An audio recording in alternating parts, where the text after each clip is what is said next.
পুরুষ মানুষের জীবনে ভুলেও কখনো তিনটি কাজ করবেন না। যদি করেন, আপনি দাপটে ব্যক্তি হতে পারেন, আপনি চেয়ারম্যান হতে পারেন, এমপি হতে পারেন, মন্ত্রী হতে পারেন, কিন্তু দিন শেষে রাতের বেলায় ঘরের কোণে আপনাকে অবশ্যই কান্না করতে হবে। আপনার চোখ দিয়ে অশ্রু বাহির হবে, পৃথিবীর কাউকে আপনি বলতে পারবেন না। এই দেশের অনেক বড় বড় এমপির সাথে আমার কথা হয়েছে এবং অনেক বড় বড় চেয়ারম্যান, অনেক দাপটে ব্যক্তির সাথে আমার কথা হয়েছে। তিনারা বলে যে হুজুর, জীবনটা জাহান্নাম হয়ে গিয়েছে, জীবনে কষ্ট, এত বেশি কষ্ট, জীবনে আমাদের মন চায় পৃথিবী ছেড়ে চলে যায়। আমি প্রশ্ন করি, আপনার নাম, যশ, খ্যাতি, সম্পদ কোনো কিছু অভাব নাই, কিন্তু আপনি কষ্টে আছেন কেন? যেই কারণে তিনারা কষ্টে আছেন সেইগুলি আমি আপনাদের কাছে শেয়ার করব। প্রিয় ভাইয়েরা আমার, যদি আপনি ছেলে হয়ে থাকেন, আমার সামনে যে সমস্ত যুবকেরা তোমরা এখনো পর্যন্ত পড়াশোনা করতেছো, বিশেষ করে তোমরা খেয়াল করো, জীবনে কখনোই তিনটি ভুল করবা না, তাহলে জীবন শেষ, লাইফ শেষ। সারা জীবন তোমাকে কান্নাকাটি করতে হবে, কিন্তু তখন কান্নাকাটি করে কোনো লাভ হবে না। প্রথম নাম্বার যে ভুল পুরুষ হিসেবে করবেন না, সেটা হচ্ছে নেককার স্ত্রী ছাড়া আপনি অন্য কোনো মেয়ে বিয়ে করতে চান না। কোন পুরুষ মানুষ যদি নেককার স্ত্রী তার জীবনে না পায়, সে যদি এমন স্ত্রী পায় যে স্ত্রী টিকটক করে, ইউটিউবিং করে, ফেসবুকে ভিডিও আপলোড করে, ফেসবুকিং করে,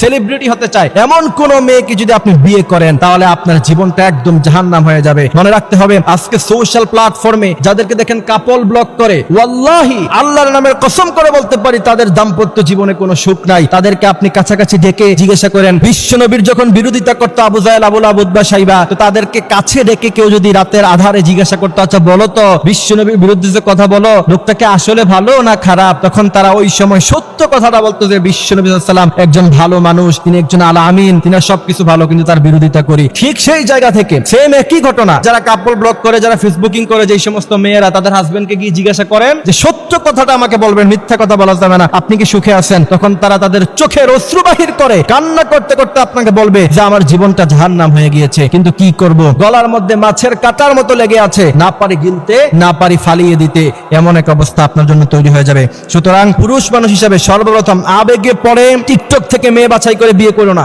আবেগে পড়ে ফেসবুক থেকে সুন্দরী মেয়ে দেখে তুমি বিয়ে করো না, তোমাকে নেককার স্ত্রী পেতে হবে, তাহলে তোমার জীবন সুন্দর হবে। দ্বিতীয় নাম্বার কাজ, তোমার ক্যারিয়ারে তুমি ফোকাস দাও। যেই সমস্ত পুরুষেরা নিজের জীবনে ক্যারিয়ার গঠন করতে পারে নাই, বয়স 25-30 পর্যন্ত তোমার ফ্যামিলি মেম্বাররা তোমাকে দেখবে, এরপরে তোমার কোনো খোঁজ খবরই থাকবে না। বিশেষ করে তোমার আব্বা আম্মা যতদিন আছে ততদিন পর্যন্ত তোমার উপরে, মাথার উপরে ছায়া আছে, কিন্তু ক্যারিয়ার যদি গঠন করতে না পারো, 30 বছরের পরে একটা সময় যখন তোমার আব্বা আম্মা থাকবে না, দেখবা জীবনে কঠিন অবস্থার মধ্যে পড়ে আছো, কান্নাকাটি করতে পারবা। তোমার আত্মীয় স্বজন, তোমার ভাই, তোমার বোন, কারো সময় নাই তোমাকে দেখার, তোমাকে নিয়ে ভাববার। সুতরাং ক্যারিয়ারে ফোকাস দাও এবং মেয়েদের পিছনে ঘুরে ঘুরে লাইফটাকে নষ্ট করে দিও না। যদি এমনটা করো, তাহলে তোমাকে মনে রাখতে হবে তোমার জীবনটা দুর্বিষহ হয়ে যাবে, সারা রাত তোমাকে কান্নাকাটি করতে হবে। তৃতীয় নাম্বার কাজ, ছেলেরা যারা তোমরা আছো, মনে রাখবা, বউয়ের কথা শুনে বাবা মার সাথে কখনো খারাপ আচরণ করো না। কারণ অনেকে সুন্দরী স্ত্রীর কথা শুনে, সুন্দরী বউয়ের কথা শুনে বাবা মার সাথে খারাপ ব্যবহার করে, কিয়ামতের মাঠে এক পা সামনে এগোতে পারবা না। আল্লাহ সুবহানাহু ওয়া তাআলা পুরুষদেরকে